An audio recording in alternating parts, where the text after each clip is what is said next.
our topic for today is the 4 great wishes, and I'd like us to just start out by reciting them together. And for those of you that don't know them, the little half sheet of paper has them on them if you'd like to join us.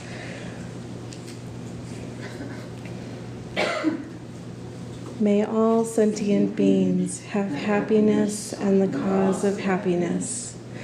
May they be free from suffering and the causes of suffering. May they never be separated from the bliss that is sorrowless. May they abide in equanimity, free from attachment and aversion.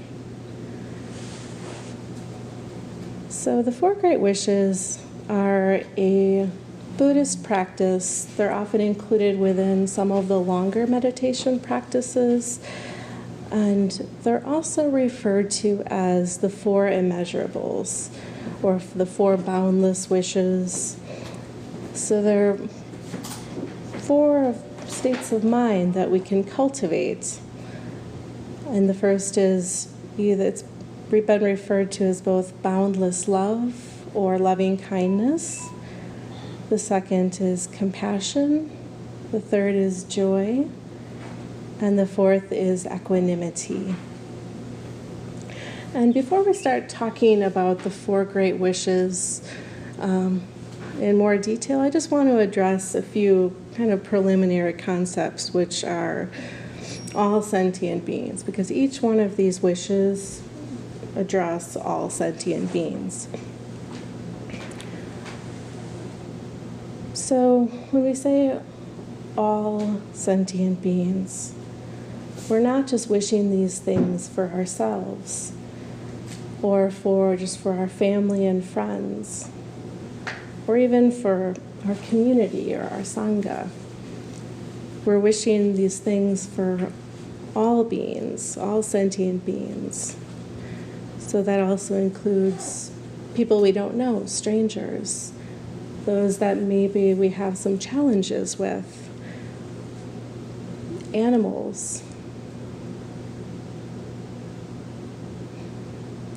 We could even include the beings that are not in form currently, or beings in other of the 6 realms, the hungry ghost realm, the God realms.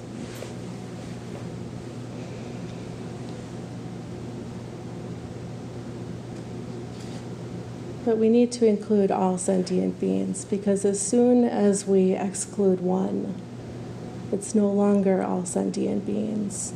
So as soon as we feel we can't wish happiness or freedom from suffering for one person, we've excluded them. So sometimes this can be kind of a point where you need to look into some cogitation if there's someone that we're having challenges with, that we might even consider to be an enemy.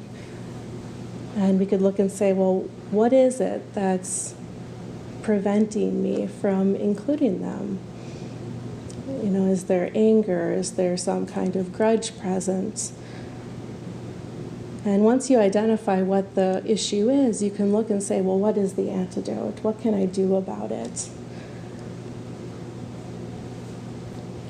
And for example, if it's that person constantly does something to you or behaves in a certain way, well, if we go back to that being as an infant, well, they didn't harm you at that point. They were just an innocent little baby.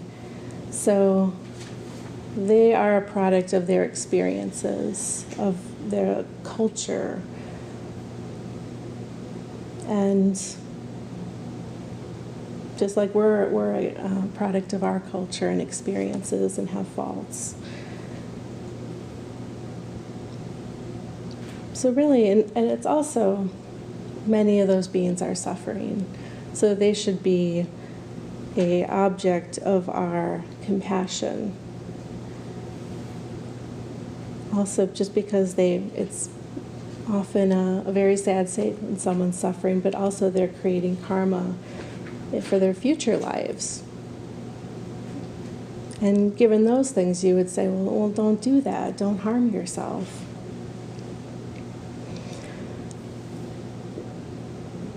And I also want to address the term sentience, because we might think, well, what's a sentient being? Does it have to be a human? Does it have to be an animal or a being with intelligence? And the definition that Rinpoche, our teacher, has used was a being that is alive enough to move away from suffering and move toward that which will bring happiness. So a being that experiences happiness and avoids suffering. Can you read it again? Sure. Yeah. A being that is alive enough to move away from suffering and move toward that which will bring happiness. And she further clarifies that being does not need to have intelligence or the ability to think the way humans do. And traditionally, Tibetan Buddhism does not include plants, but some of the research that has come out is that plants do have a reaction to pain.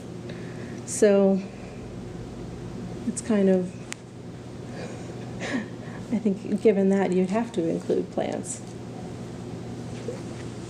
But traditionally, they were not included within the Tibetan Buddhist system. Yeah, and I'm not sure if she included plants in her discussion. But this was from her. Yeah. I do recall her saying that because of the recent research, Yeah. she's reconsidering. That's all she said. She's thinking. Okay. So it's up for debate. Interesting. The jury's still. The jury is still out. I have a question, just Yeah. because I can imagine somebody listening to this thinking, well, if they have to be able to move toward happiness and away from suffering, what about somebody who's in a coma, or what about somebody who's in a persistent vegetative state? Would they count? So how would you respond to that question? I can hear someone just thinking, but, you know. Well, just because they're in a coma doesn't mean they don't experience pain and want to not suffer. That would be my answer. Yeah. Does anyone else have any thoughts? Well, I was just thinking about when you were talking about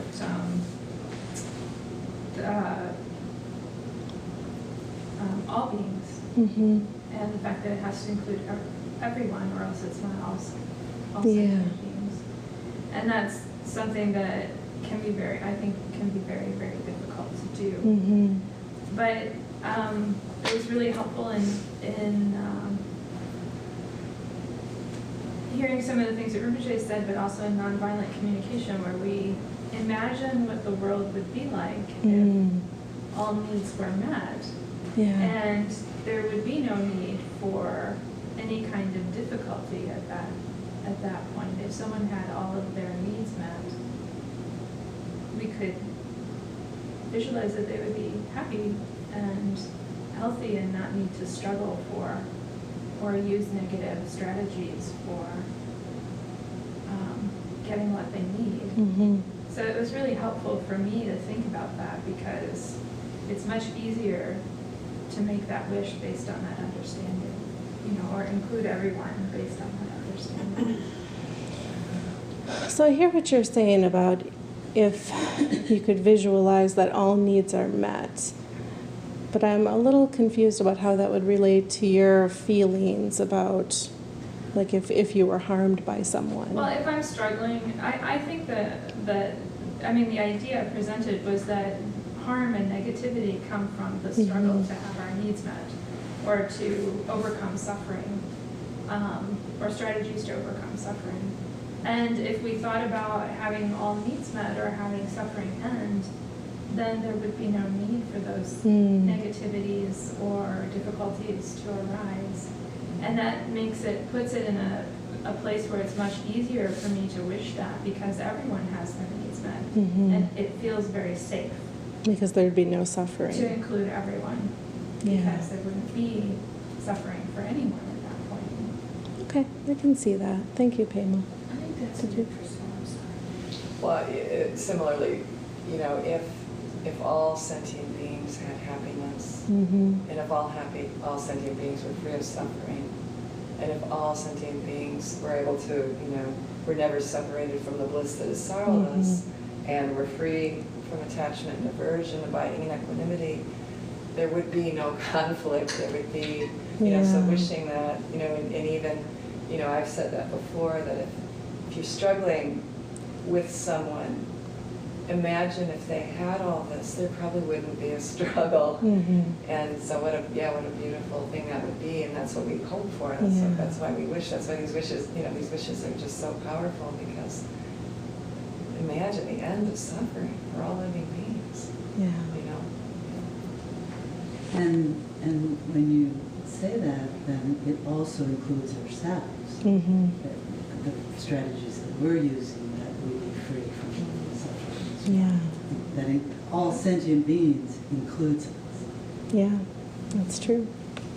We are included within all sentient beings.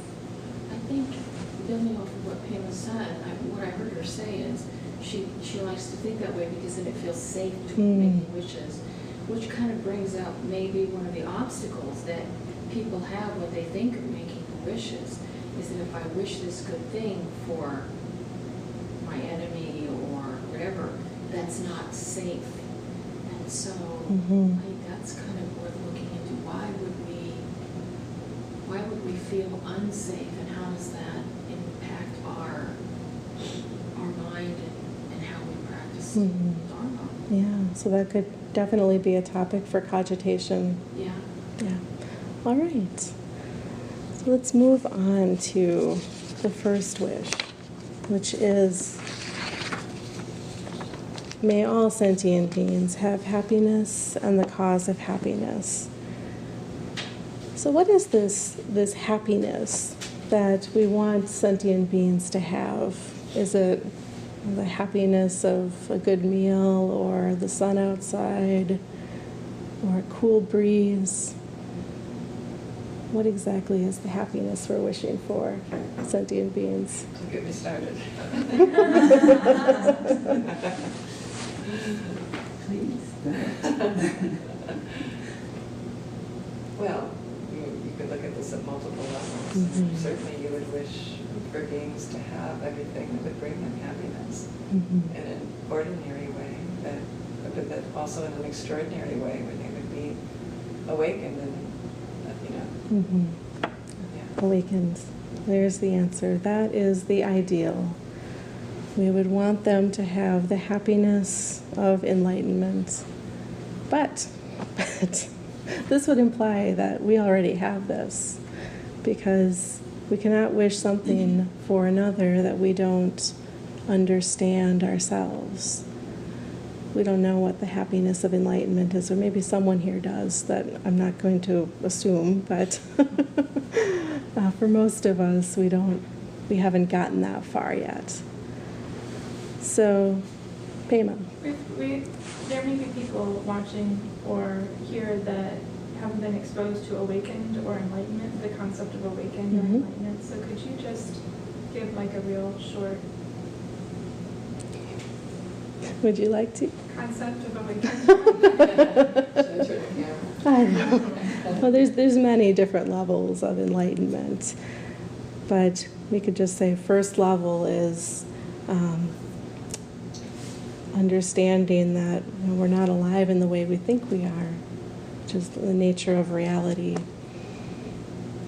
And that the fact that there's a discrepancy between the way that we think that we're alive and the way that we're actually alive, which produces suffering and obstacles to happiness. Yes. And so that's why when we're wishing this wish, that we're wishing for the awakened state, because it's considered part of the process of definitively ending these kinds of suffering. Yeah. And creating these kinds of happiness versus temporarily.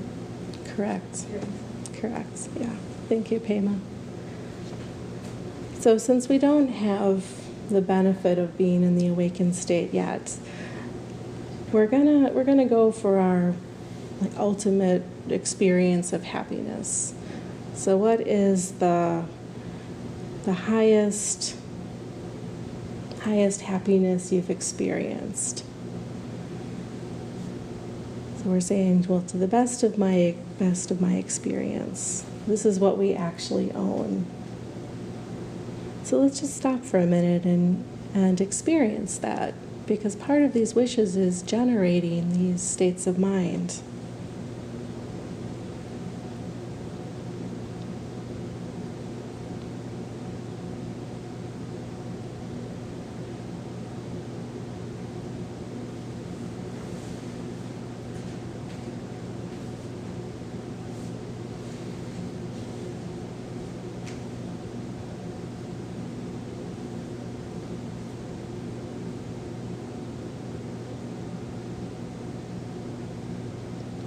What does that feel like?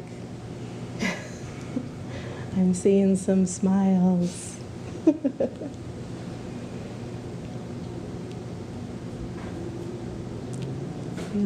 It feels good, I'm hearing Sarah say.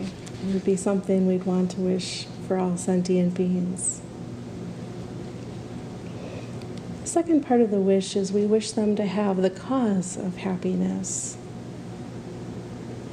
And the answer is the same. There is one cause of happiness, or one ultimate cause of happiness, and that's the awakened state. What we were wishing for is our most exalted happiness.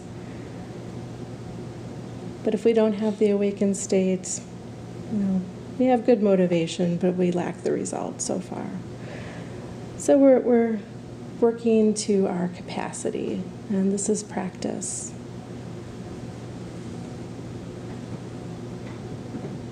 I think there can be a tendency to close down a bit and say, well, if I can't do it to the full extent, then why do it? And we want to avoid that, because eventually we'll get there. Eventually we will be able to accomplish the wish. Pema. I had forgotten this, but I think I remember somebody saying to me about this. This is your opportunity to, just go for it. Yeah. And generate this wish, this understanding of the happiest possible happy that you know. Yeah. That's pretty exciting to just be just go for it. Just go for it. It's not limited to, you don't have to be proper. Just wish for happiness, as happy as you can possibly feel. Isn't it dance feeling happy? It's like, you can look at it like, wow, I'm not awakened yet. And But if you look at it like, just go for it. Yeah. For as happy as possible, whatever that is. Yeah. Thank you, Pema. Did you have something you wanted to add? No, okay. Take Jen. Again, building off of what Pema says, if you do that and indulge in wishing this happiness, not only are you practicing, but you happen to also be rejoicing simultaneously and creating the karma for this happiness to be created in the future. So it's not just wasted, go for it. It's actually, I don't know if you call it a drop in the sea or a bean in the bucket, but you're actually doing something. Yeah. Thank you, Teik-Chun. All right. So let's just go ahead and recite that wish again together and see how the experience is different now. May all sentient beings have happiness and the cause of happiness.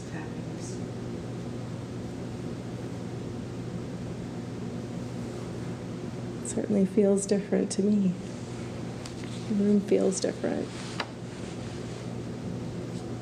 All right. So let's move on to the second wish. May they be free from suffering and the causes of suffering.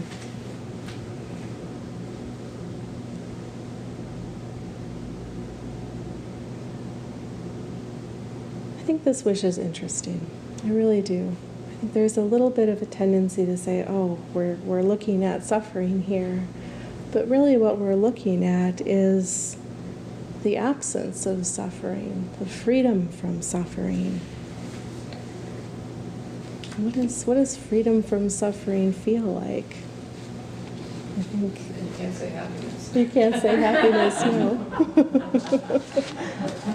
Go ahead, teacher. I thought that happiness is the opposite of suffering, but in fact, they're two related but different things. Mm-hmm. Otherwise, it would be two different wishes. So I finally came to the conclusion that freedom from suffering, complete freedom from suffering, is comfort. And then, after thinking that, I was doing the Shinrei-Z meditation, the sadhana, and the wish that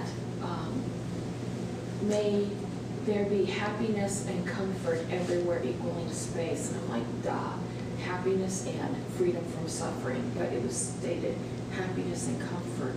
And I'm like, okay, so I guess the Shinrei-Z sadhana says that it's good enough. Yeah.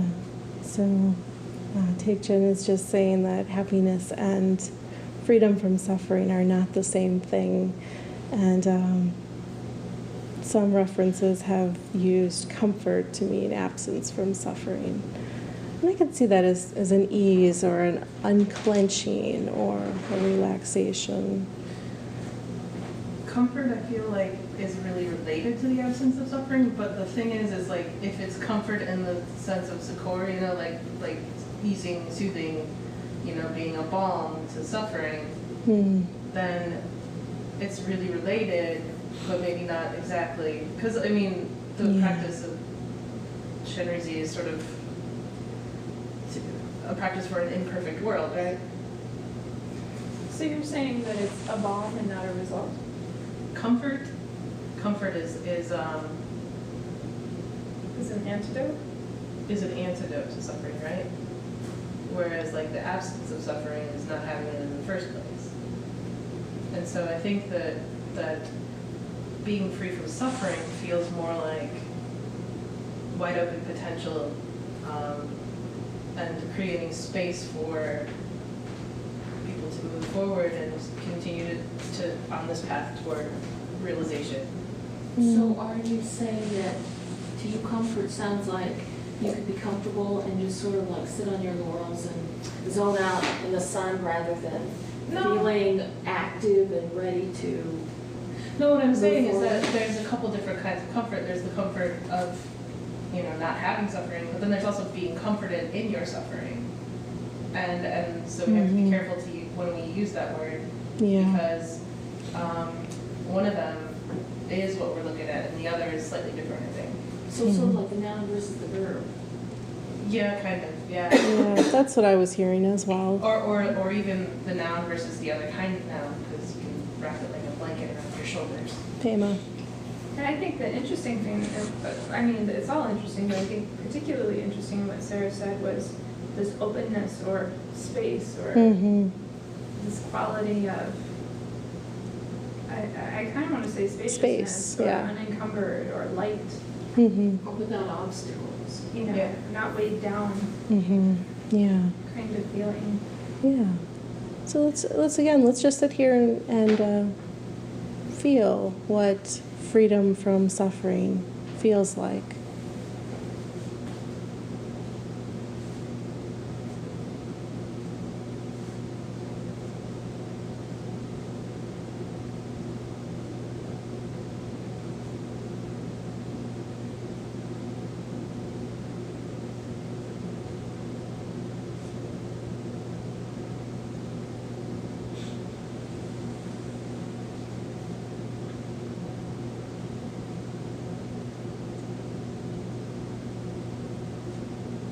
Would anyone like to share what you're feeling?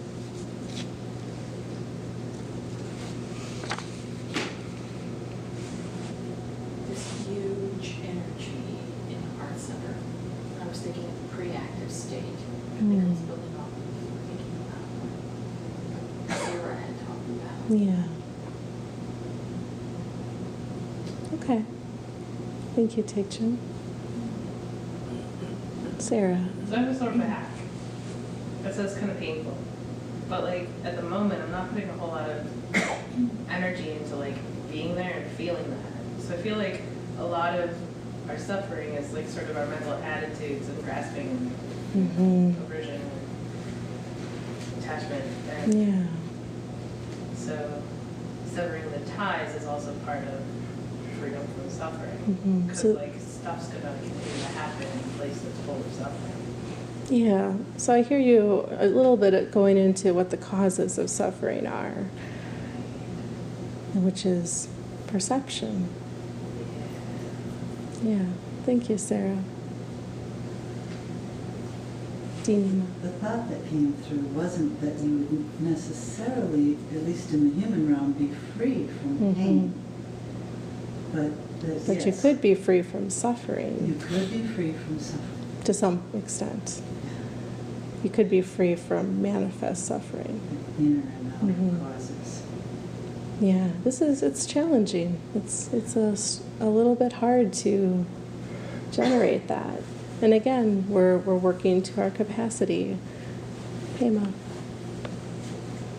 Well, it was really interesting to me because I always had this concept that happiness is bigger than freedom from suffering. I don't know where that comes from.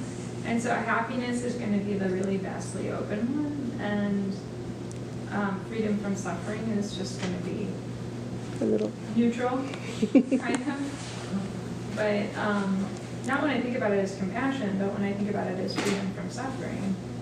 But for me, the experience this time, if we just take it to a really experiential place, the experience was much bigger Mm-hmm. this time in freedom of from suffering than it has been in the past. So again, more of a vastness. And I'm not saying that either one is bigger or not. I'm just Mhm. saying that's my No, personal it's your experience. And we won't discount your personal experience. But I also heard something similar from Taechin. Anyone else that would like to share? Right, so I've read that there's pain and there's sorrow, but we create our own suffering in response to it. And I think that's really true. So what I was thinking about was the stories I tell myself about events or about people, which create my suffering. Yeah. And so that's a bit of a challenge, is to pull out those stories and say, there's no need for that. Why do I need to believe that? It's not real. But it's interesting. Thank you. That's a very good point. And this is our individual work, is identifying these things. But I just want to make one just kind of disclaimer that for an individual that is suffering, that is their experience, and it is very real to them.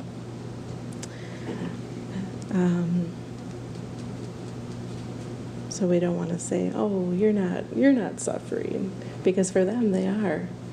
But for us as practitioners and students, we can have the courage to point our finger at our own nose and say, this is unnecessary. Yeah. Very skillful. Yeah, it is very skillful. Okay. Oh, where was I now? Never separated. What was that? Never separated from the blitzer. Oh, we're getting there. We're getting there. Which one's your favorite? Yeah. Okay. So one point I wanted to make is when we look at the first wish and the second wish, the first wish talks about the cause of happiness, which is singular, and the second wish talks about the causes of suffering, which are plural. And that's because there are myriad causes of suffering. Can anyone think of one thing that is not a cause for suffering?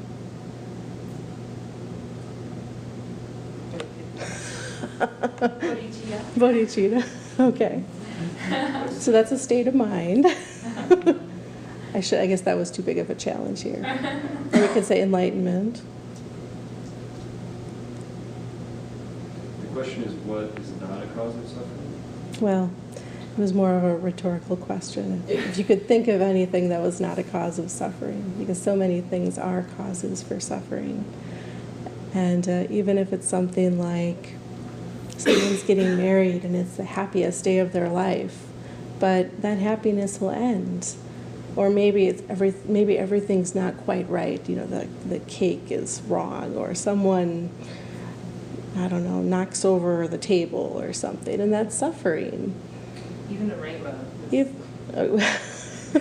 the rainbow is temporary. It's And when temporary, it goes yeah. away, Yeah. So even in the happiest moments, there's a tinge of suffering because it'll end.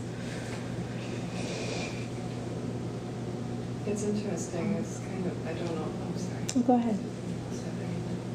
I don't know, I didn't see who had a hand up first. Go ahead.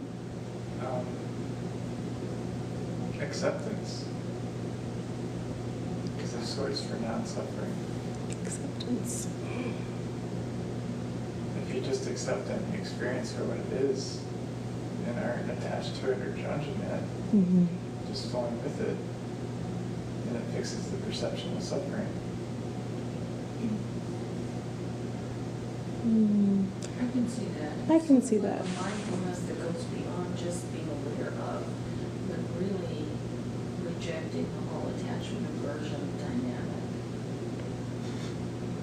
So it sounds a bit like equanimity. Say that again? I said, I can see what he means. It's like mindfulness, but it goes beyond that into rejecting the whole attachment aversion dynamic. Yeah, the way it is like Attachment, that. aversion, dynamic.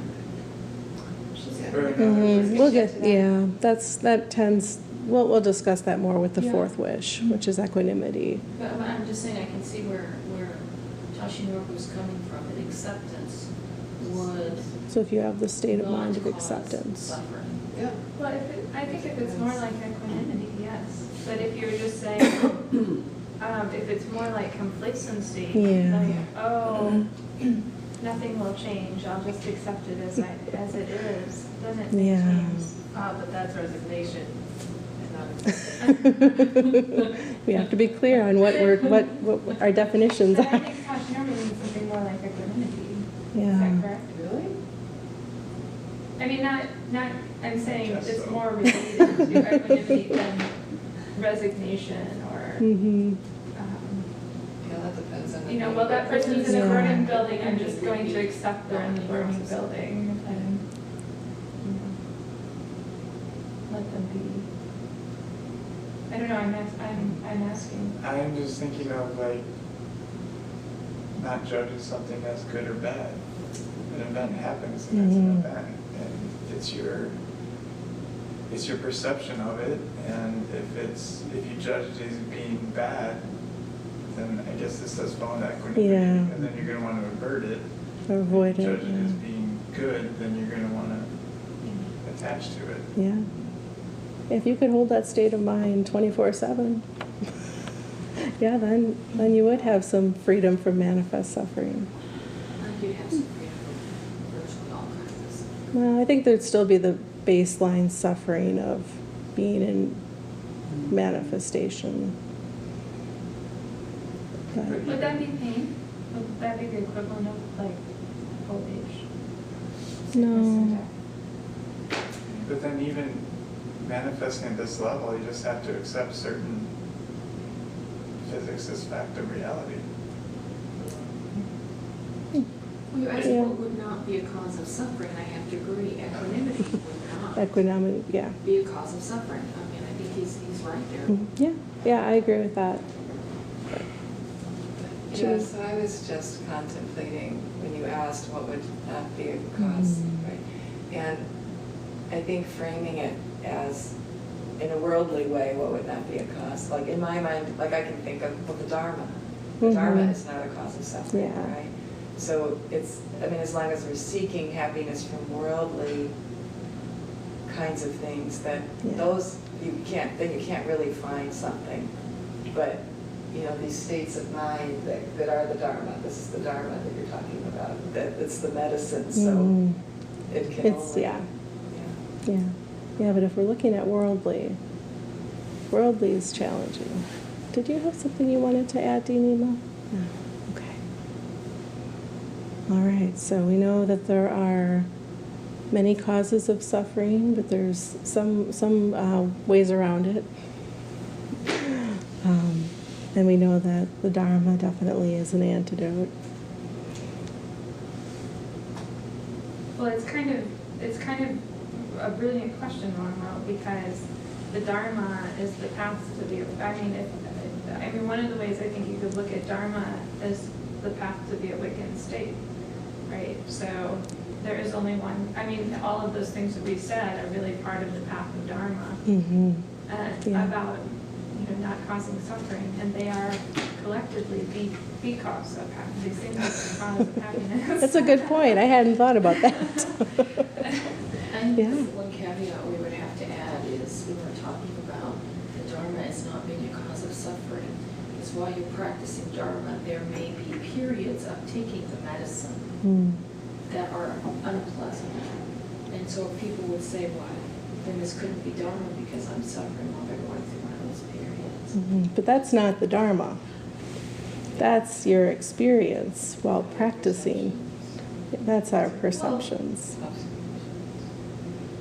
You could say that, but We cannot blame the taking Dharma. medicine, is sometimes, purification is Yeah. not always a. But that's still your experience. That's not the Dharma. I want to I avoid, understand, just, yeah. the caveat is Mhm. applying the Dharma doesn't, as Rinpoche says, this isn't a feel-good, Mhm. Buddhism isn't a Right. feel-good spirituality. And so that could feed into that perception that Mhm. they feel good. You'll feel good Yeah. in the end. So the reason I'm making this point is I want to avoid us blaming the remedy Right. for our experience while we're on the path of Dharma. The day we become a Buddhist does not mean we're free from suffering. But the Dharma is still the remedy.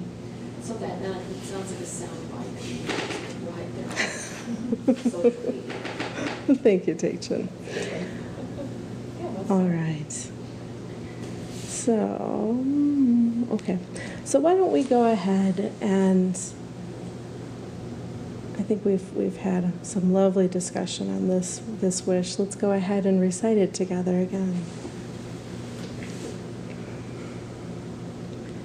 May they be free from suffering and the causes of suffering.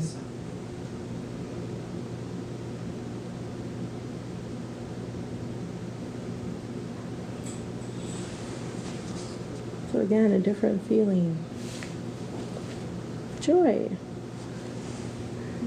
May they never be separated from the bliss that is sorrowless.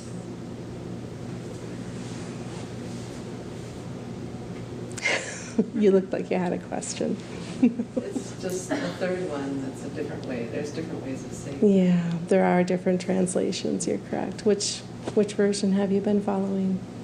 Yeah, sympathetic joy. Yeah, joy, sympathetic joy. And there are a number of different interpretations of what this means. I've seen the whole range. Pema. If you're a scholar and you want to really delve into this from a scholarly perspective, Alexander Berzin has on his website an exploration of all the different lineages of this prayer and how the great masters in every lineage have given explanations and how they are similar and different. And I mean scholarly, because there's like 20, 30, Oh my 40 gosh. different ways of looking at some of these things. So, It sounds like some activity for a rainy day. and so it can help. It depends upon where you're at in your path. It can help to sort of Mm-hmm. clarify and put things in place, and it can also just be confusing. Yeah. So you all have to judge where you're at. Mm-hmm. Yeah, and there's many great references out there, and they do give different perspectives. Uncommon Happiness has some very, very detailed I'm going to call them cogitations on these wishes. Tupten Chodron has kind of a short little blurb on her website. So there's definitely many resources. Rinpoche has given a number of different explanations. So I'm just going to kind of pick one that seemed like it was clear, but not too watered down. So I want to try and stick with this one line of reasoning, even though I know there's others out there. So in this translation, where the word used is bliss, and again, we could look at what is bliss, and really it's the fault of our language that there isn't a better word. It's the only, it's one descriptor of the intensity of this wish, bliss. And I'm going to go ahead and just share a statement that Rinpoche made about this, which was that the level we call bliss must not just be in the positive, but also combined with complete removal of suffering. Being completely free of suffering means the energy that has been holding the suffering is now also released like a nuclear explosion. And that's that intensity of the bliss. So, Can you repeat that? yeah, the level we call bliss must not just be in the positive, but combined with complete removal of the suffering. Being completely free of suffering means the energy that has been holding the suffering is now also released, like a nuclear explosion.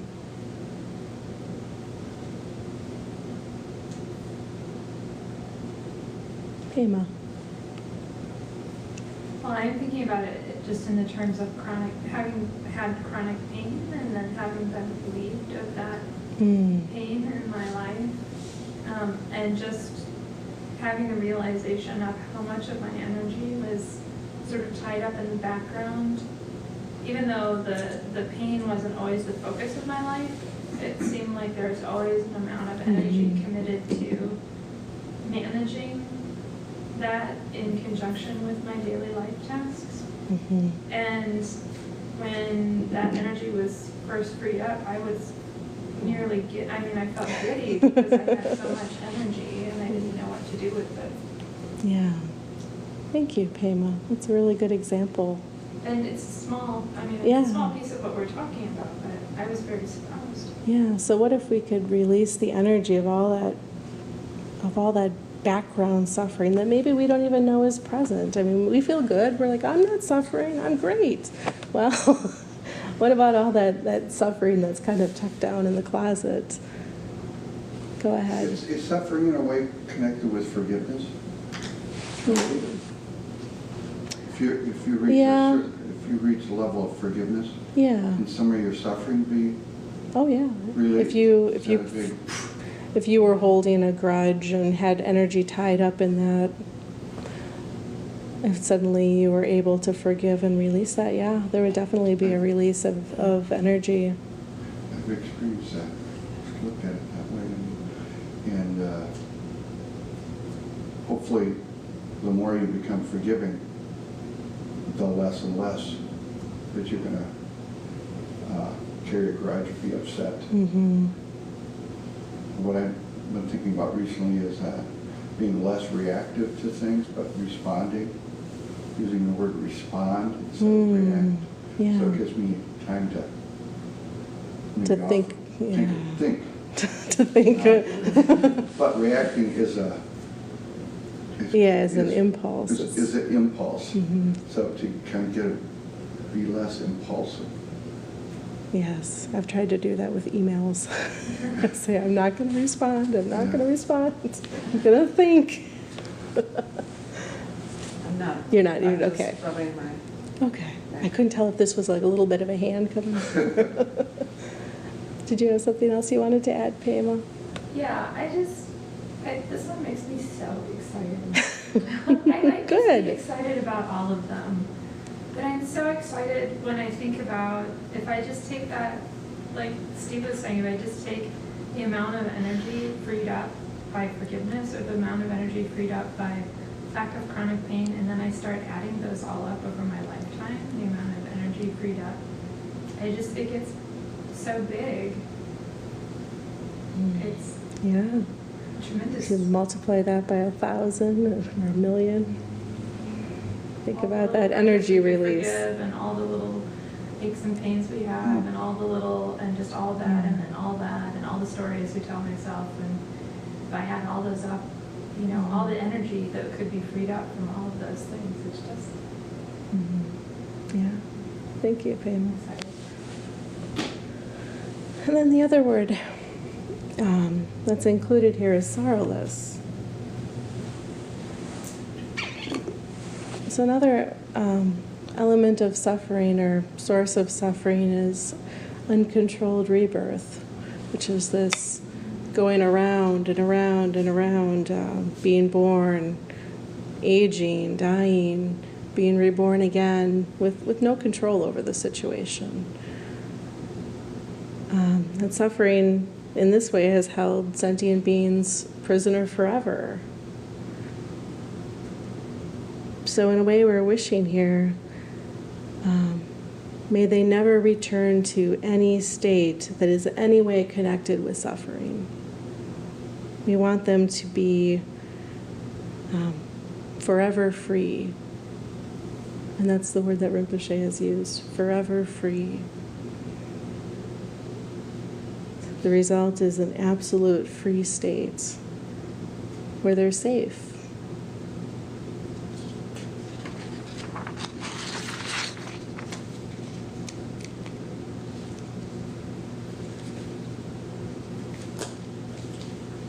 Another statement that Rinpoche has made regarding bliss in this context is, bliss is the complete absence of all of the thorns of suffering.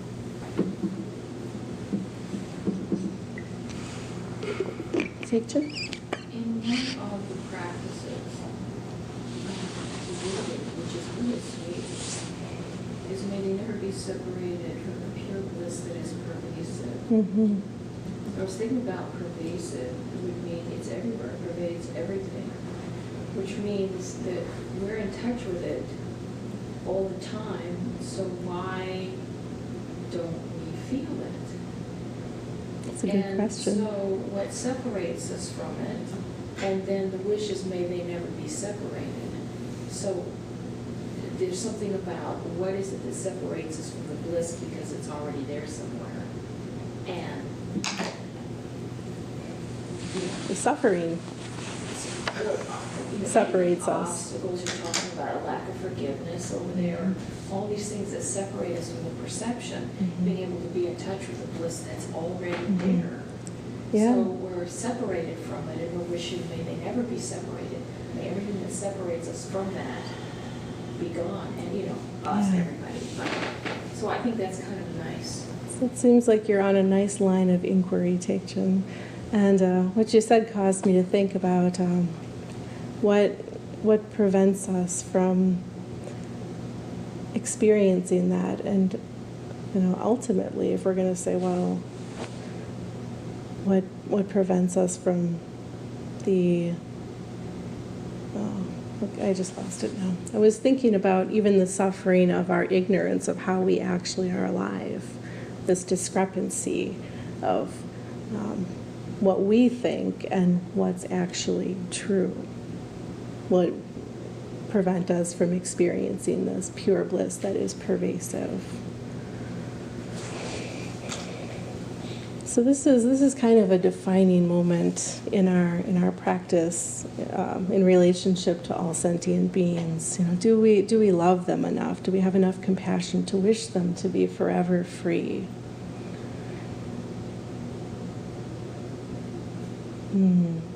So we have no qualms that they're not worthy. We believe in our bones that they're worthy of being forever free.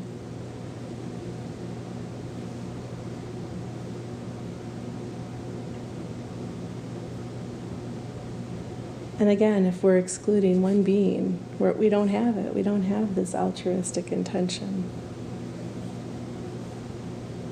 So let's go ahead and just recite that wish.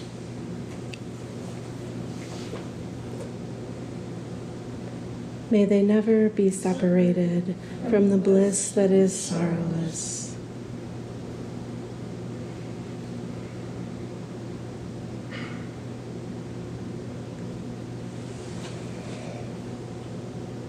All right, now in the last few minutes, does anyone have to be out of here exactly at 11?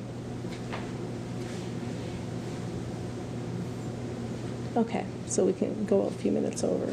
I don't want to cut equanimity totally short. So let's go ahead and recite that fourth wish. May they abide in equanimity, free from attachment and aversion. So some references will actually address equanimity first in the series of wishes. And I went ahead and left it fourth just because it serves a purpose within a practice, which is basically to calm the mind back down, because after going through these series of changes and states of mind, the mind is kind of excited. We've just, to the best of our ability, generated joy or bliss and all these wonderful feelings, and now we need to kind of calm back down and be able to move on, and if we're performing a longer meditation sadhana. Or even get up off your meditation or even be able to dedicate and get up off your meditation cushion. Yes, that's correct. So if we're performing the four great wishes, in this way, rather than doing some cogitation just on the four measurables, if we're just doing cogitation, it may be a different experience. But as part of a practice, the equanimity that we need is a little bit different, which is kind of, we want to not have to, we want to come back down. We'll just leave it at that. But the equanimity that we're wishing for others, what is that equanimity we're wishing for others? And we've touched on it a little bit already, which was that we're, avoiding the attachment and the aversion. But what else? What does equanimity mean to you? Balanced, steady state. So kind of a balanced, steady state, kind of an even-mindedness, or a neutral position where you're not pushing and pulling, which is that attachment aversion dynamic that we're constantly doing all the time. And that's part of being in the desire realm, which is the human realm. That we're constantly saying, well, I want this, I don't want that, I want this, I don't want that. And we really want to kind of quiet that dynamic.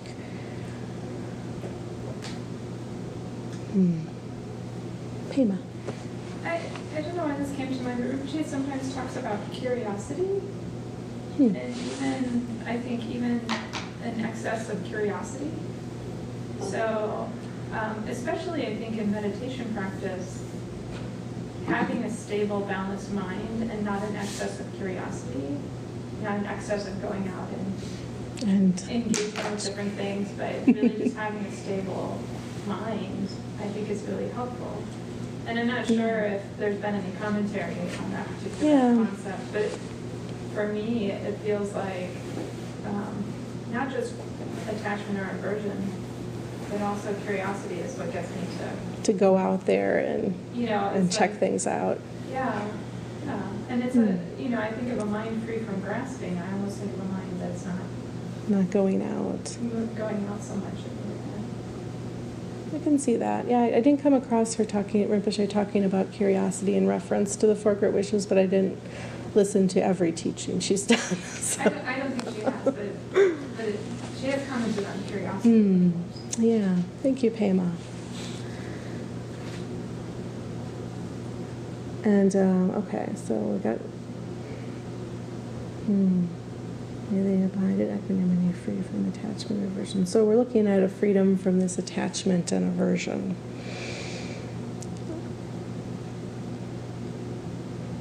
So what would a world look like that was free from attachment and aversion? Colin. I'm thinking it's something Rinpoche said that did clarify this a lot more for me, and I think the kind of world it would look like is something that we've all kind of wished for before, like freedom from war, freedom from all these prayers we just said. Discord and, yeah. Like these are the manifest results of attachment and aversion and conflict. Yeah. People grabbing things for themselves and depriving others. Yeah, jealousy, theft, all these things. I'm thinking a world of less competition where we work together. Okay. People with no competition. Yeah, no competition. Well, and the power and control dynamics wouldn't be in place. Sort of wreck everything. So power and control dynamics would be gone. So that wouldn't be wrecking everything. Utopia. Utopia, well, the mythical utopia. It actually reminds me of that movie we watched that I can't remember the name of now. Green Beautiful. The Green Beautiful, yeah. If anyone wants to check that out, I highly recommend it. What's the name again? The Green Beautiful. The Green Beautiful. Is that the actual name of the DVD? That's the English, it's a French Translation. film. It's Labella right there. We have a copy? Do we have a copy here? I think Maytag does. We may have a copy that you can access, but we would have to ask. It's Mhm. owned by a resident. Okay. So if anyone's interested, maybe check with Tashi Norbu after, and you can check with Maytag when she's back later today. So we've covered a lot of things that wouldn't be in this world. What would be in this world? Cooperation, harmony, generosity. The other three. The other three, compassion, Joy, love, compassion. joy. Peace. A zone of peace. So let's go ahead and do that wish, or recite that wish. May they abide in equanimity, free from attachment and aversion.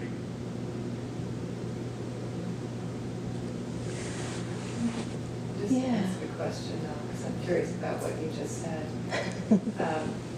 It strikes me, I mean, if we're saying that they have all these others first and then they have the equanimity, then I would think about what that would be like a little differently.